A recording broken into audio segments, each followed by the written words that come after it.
इसलिए गांधी जी से पूछना चाहता था बार बार, और उनके अनुयायियों उसको जवाब नहीं देते कि भाई गांधी जी ने जब यह कहा था कि भारत का विभाजन मेरी लाश पे होगा, तो गांधी जी का कद तो इतना बड़ा हो गया था ना इस देश में कि जिस तरीके से मार्केटिंग की जाती है उसी मार्केटिंग अंग्रेजों ने की और गांधी जी को भारत में स्थापित किया। तो आप देखें कि कांग्रेस की पैदाइश हुई क्यों, यह कोई पढ़ना नहीं चाहता है। आप संपत जी की किताब सावरकर पढ़ लीजिए, पेज नंबर 20 को पढ़ लीजिए, और वो अपनी किताब में कहते हैं कि 1857 का जो अंग्रेजों के खिलाफ विद्रोह था, उस विद्रोह से पूरे अंग्रेजी साम्राज्य की चूलें हिल गई थी। तो अंग्रेज तो कोई काम आसानी से करते नहीं हैं। ये दुनिया भर के गोरे हैं, चाहे अमेरिका हो, तमाम सारे लोग हों, ये तो जो बात इन्हें आज समझते हैं, जो काम इन्हें 100 साल बाद करना होगा, उसकी तैयारी पहले दिन से कर देते हैं। आपको पता ही नहीं चलता कि एजेंडा क्या है। इसलिए 1857 जैसी घटना इस देश में ना हो। तो आप देखिए कि 1857 की घटना है, गांधी जी का जन्म 2 अक्टूबर 1869 का है, और आप 57 से आते आते आते आते 1885 में या 87 में शायद इंडियन नेशनल कांग्रेस का गठन होता है। और इंडियन नेशनल कांग्रेस, जिसके नाम पर Congress I, Congress J, Congress O, Congress T, Congress V, Congress P, Congress K, इतनी सारी जो बनी इस देश में, उस कांग्रेस का आज भी हजारों लोग उसे उसी रूप में देखते हैं। तो जो कांग्रेस की नींव जिस शख्स ने रखी वो कौन था? वो इटावा, जो उत्तर प्रदेश में, जहां आज एक बहुत बड़ा परिवार, जिनके पूरे परिवार ने उत्तर प्रदेश में कई साल सरकार बनाई, और आज इटावा क्योंकि पूर्व मुख्यमंत्री का निवास है, उस इटावा का डिस्ट्रिक्ट मजिस्ट्रेट था, कलेक्टर था। वो ये समझ गया कि अगर हमने भारत पे लंबे समय तक राज करना है तो हमें यहां कुछ लोगों को बीच में रखना होगा।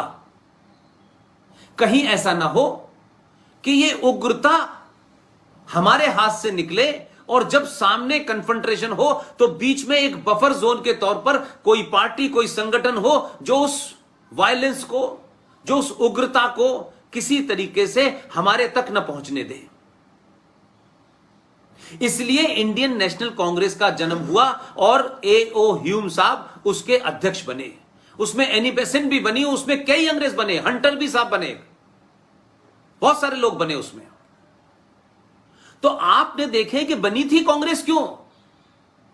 क्योंकि अंग्रेज यहां खामोशी से राज करते रहे, और जो अंग्रेजों के साथ उठने बैठने वाली क्लास है, जो इंग्लिश बोलने वाली क्लास है, जो शाम को एक विशेष किस्म का तरल पीने के लिए उनके में बैठती है, जिसका रहना सहना अंग्रेजों जैसा है, जिसके बच्चे इंग्लैंड में जाके पढ़ते हैं, वो सब उन्होंने यहां से इंतजाम कर दिया था कि हम एक ऐसी क्लास पैदा करेंगे जो हिंदुस्तानी तो नाम से होंगे, लेकिन उनका उठना बैठना, सोचना समझना सब कुछ अंग्रेजों जैसा होगा। उनका एक क्लब बनाया गया कि ऐसे लोगों को हम इकट्ठा करें ताकि ये लोग हमारी बात को समझें और हम इनसे बात करें, निगोशिएट, और ये अपने लोगों को जाके मूर्ख बनाएं, सच मानो में, सीधे सीधे शब्दों में। लिहाजा यह सिलसिला चला।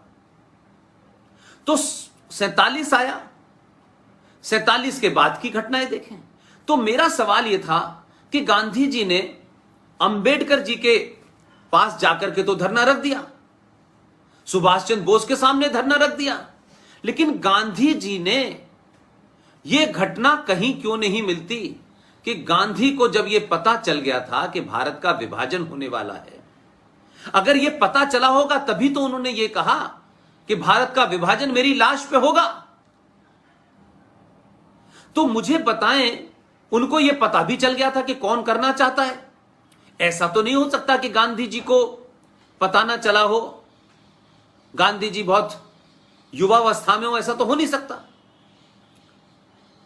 1940 में 23 मार्च 1940 को लाहौर के अंदर मुस्लिम लीग का अधिवेशन के अंदर यह पास हो गया था, और 1930 में इलाहाबाद के अधिवेशन के अंदर सर मोहम्मद इकबाल, जिन्होंने भारत का राष्ट्रीय गीत लिखा है, उन्होंने पास कर दिया था कि वेस्टर्न बॉर्डर पे भारत के जितने भी मुस्लिम बहुल इलाके हैं उन्हें अलग कर दिया जाए। 1940 में रेजोल्यूशन पास हुआ पाकिस्तान बनने का, और 1947 में पाकिस्तान बन गया। तो मेरा सिर्फ इतना कहना है कि महात्मा गांधी के आज के जन्मदिन पर हम क्यों ना उनको याद करें, और उस पर्सपेक्टिव में याद करें कि क्या हमने सीखा, क्या हमने कोई नई बात सीखी, या सिर्फ हमने उनकी धुन बजा दी, उनका एक भजन जो झूठा है, जिसमें तोड़ मरोड़ के पेश किया गया है, क्योंकि एक खास किस्म के लोगों को लुभाना था, बताना था, इसलिए हम उसे बजा देंगे, फूल चढ़ा देंगे, शाम को गांधी की मूर्ति पे तमाम सारे लोग होंगे, पूरा दिन चला जाएगा, बड़े बड़े विज्ञापन आ जाएंगे, लेकिन गांधी से सीखा क्या? इसलिए मैं एक दूसरी किताब आपके सामने रखना चाहता हूं। एक मैंने लाल बहादुर शास्त्री के ऊपर किताब आपको दिखाई, और एक किताब मैं आपके सामने रखना चाहता हूं, और इस किताब को जब आप देखेंगे तब आपको यह समझ आएगा कि आखिर इस किताब के अंदर क्या चीज ऐसी है जो मैं आपको बताना चाहता हूं। मेरा सिर्फ इतना ही कहना है, इस किताब को देखें। इस किताब का नाम है गांधी एंड अनार्की, गांधी और अनार्की, राइट? इस किताब के लेखक कौन हैं?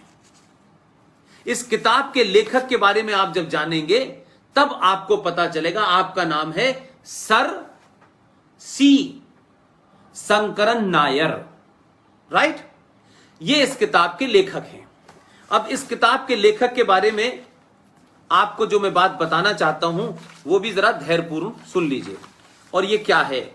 ये किताब ये है, इस किताब को जिन साहब ने लिखा है मैंने उनको बता दिया, वो कौन थे? सी शंकरन नायर साहब 1897 यानी 1897 में उस कांग्रेस के अध्यक्ष थे, और शंकरन नायर ने 1897 में कांग्रेस का जो अधिवेशन महाराष्ट्र के अमरावती में हुआ था उसकी अध्यक्षता की थी। और ये साहब 1908 में मद्रास हाई कोर्ट के जज बने। ये किताब इस शख्स ने ईमानदारी से लिखी है। इस किताब के टाइटल से आप समझ गए होंगे, इस किताब में कोई भी नाथूराम गॉडसे के रिश्तेदार, आरएसएस की परिवार से, संघ परिवार से किसी ने नहीं लिखी। कोई उनका कंट्रीब्यूशन नहीं है। खामखा उनके दामन पे दाग लगाना ठीक नहीं है। राजनीतिक स्वार्थों के लिए लोग लगाते हैं, लगाएं, वो एक अलग बात है, लेकिन इस किताब के टाइटल से आप समझ गए होंगे कि मैं आपको क्या बताना चाहता हूं। लिखने वाला भी वही है, किताब का टाइटल भी उन्होंने दिया है, और ये किताब आप सोचिए, इस किताब को आप ये माने कि इसमें कई चैप्टर हैं, और इसके पेज नंबर 132 के ऊपर गांधी एंड अनार्की, सी शंकरन नायर साहब की किताब, जो कांग्रेस पार्टी के अध्यक्ष थे 89 में, उस किताब के पेज नंबर 132 पे जाइए, और उसका अपेंडिक्स है 3, और टाइटल है मालाबार एगोनी, और उस चैप्टर की राइटर हैं एनी बेसेंट। उन एनी बेसेंट के इस चैप्टर में अगर आप पढ़ लेंगी तो मैं ये मानता हूं, वंदना जी, राजेश भाई और तमाम सारे पदाधिकारी, इस किताब के उस चैप्टर को पढ़ लेंगे ना, तो जो भी कुछ आपके अंदर होगी शक्ति, जितना भी गुस्सा शायद आपने अब तक जी लिया होगा, उस गुस्से के क्लाइमेक्स पे आप पहुंच जाएंगे और आपको लगेगा कि हमने अपने देश में कैसे कैसे आदर्श बनाए हैं। मैं इसलिए कहता हूं इस देश में कि ईमानदार, बहादुर, निडर लोग उस वक्त भी थे, लेकिन क्योंकि परंपराएं दलालों, डरपोकों, कायरों को आगे बढ़ाने की थी, इसलिए बहादुर लोग पैदा होना बंद नहीं हुए, बहादुर बने और वो दूर चले गए। क्योंकि सत्ता के सुख के लिए आपको बौनों की तारीफ करना, दलालों को आगे बढ़ाना, लुटेरों की तारीफ करना, उनके बारे में किताबें लिखें, उनको महान बनाना, यह परंपरा 1947 से चल रही है। और सच बोलेंगे तो देश आपके साथ खड़ा हो जाएगा। इसलिए मैंने कहा राजनीति एक अलग विषय है, राजनीति जिन्हें करनी है वो करें। उसमें गांधी क्या, उसमें तो बहुतों के साथ झूठ बोला जा रहा है। लेकिन इस किताब के पेज नंबर 132 के ऊपर अपेंडिक्स 3, टाइटल है Malabar agony by Annie Besant. 1 अगस्त 1921 की यह घटना है। हम सब जानते हैं 1 अगस्त 1921 को भारत में क्या हुआ था और क्यों हुआ था। इसको समझने के लिए इन्होंने लिखा है कि जो हिंदुओं का केरल के अंदर जो मोपला नाम की जगह थी, जिसे इस टॉपिक मालाबार एगोनी में कवर किया गया है, उसमें लिखा है उस वक्त जब यह झूठ और पाखंड चल रहा था इस देश के अंदर, इस देश की आजादी में तो हिंदू, मुस्लिम, सिख, ईसाई सब मिल मिल के लड़े हैं। हिंदू मुस्लिम भाई भाई हैं, सारे धर्म बराबर हैं, यह साझा संस्कृति है, ये गंगा जमुना तहजीब है। ये सब झूठ और पाखंड उसके बाद भी गढ़े गए ताकि मेरे और आप जैसे लोगों के आंखों पर आज भी पर्दा पड़ा रहे। जी शंकरा नायर के इस चैप्टर में 3 लाइनें पढ़ लें तो आपको लगेगा कि अंग्रेज और भारत की मिट्टी में बहुत सारे लोग आए, वो फिर भी कुछ हद तक ईमानदार थे, लेकिन अंग्रेजों के दलाल, उनके चाटुकार और ये कायर लोगों ने भारत का सौदा कितने सस्ते में किया।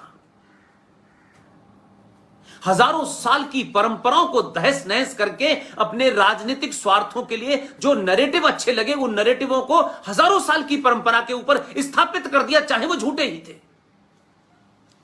इसलिए जब जब इस देश में यह बात होगी तो लोग कहेंगे नहीं ये गलत लिखा है, वो गलत लिखा है। इसलिए मैंने कहा कि तमाम वो लोग जो आरएसएस के ऊपर, संघ के ऊपर सवाल उठा देते हैं, आप कॉर्नर कर सकते हैं, लेकिन गांधी एंड अनार्की सी शंकरन नायर ने लिखी है। उसके पेज नंबर 132 के ऊपर लिखा जा रहा है कि मुसलमानों ने जिस बर्बरता के साथ, यह शब्द उसका ट्रांसलेशन है, मुसलमानों ने जिस बर्बरता के साथ हजारों हिंदू औरतों, बच्चों की हत्याएं की, उनको शब्दों में बयान नहीं किया जा सकता। ये कौन लिख रहा है? ये आरएसएस की मेंबर नहीं थी एनी बेसेंट, ये तो कांग्रेस की अध्यक्ष रह चुकी हैं। वो इसमें लिखती हैं और गांधी के ऊपर लिखती हैं, नाम लेके लिखती हैं